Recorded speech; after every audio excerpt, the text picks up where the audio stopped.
Bem, alunos, nós então vamos falar aí do assunto da terceira semana do PET, que é equação do primeiro grau, certo?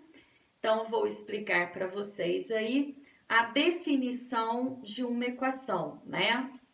Então, veja só, nós chamamos de equação toda sentença matemática expressa por uma igualdade e apresenta pelo menos um valor desconhecido representado por uma letra chamada incógnita.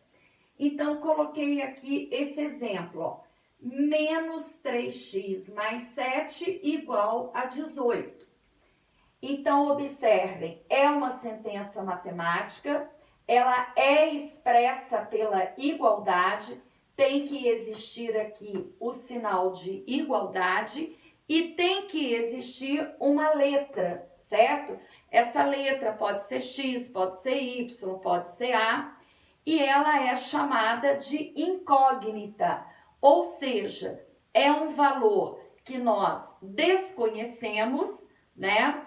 E que nós vamos descobrir esse valor para que a sentença torne verdadeira. Então, para a gente chamar de equação, nós temos que observar se existe a incógnita, certo? Que é a letra, e se existe a igualdade.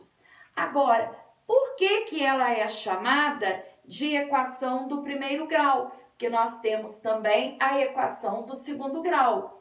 Nós temos que observar aqui qual é o expoente da incógnita.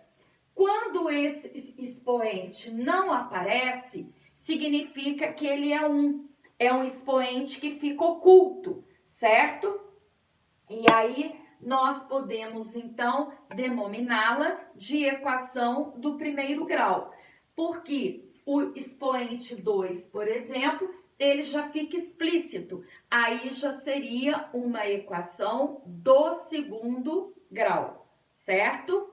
Agora, raiz de uma equação. O que é a raiz? A raiz é o valor da incógnita que torna a sentença verdadeira, ou seja, que valida a equação. E para verificar se um número é ou não a raiz da equação, basta substituí-lo na equação e observar se a sentença obtida é verdadeira ou falsa.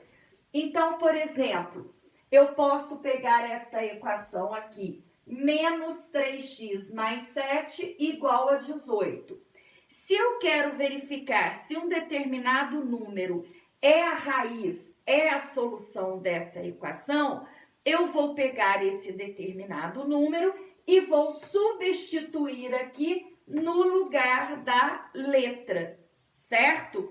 E se substituindo, eu passo a ter aqui uma expressão, que aí eu vou verificar se o resultado aqui, né, do primeiro membro, que é o valor que está antes da igualdade, se ele é igual ao valor que está no segundo membro.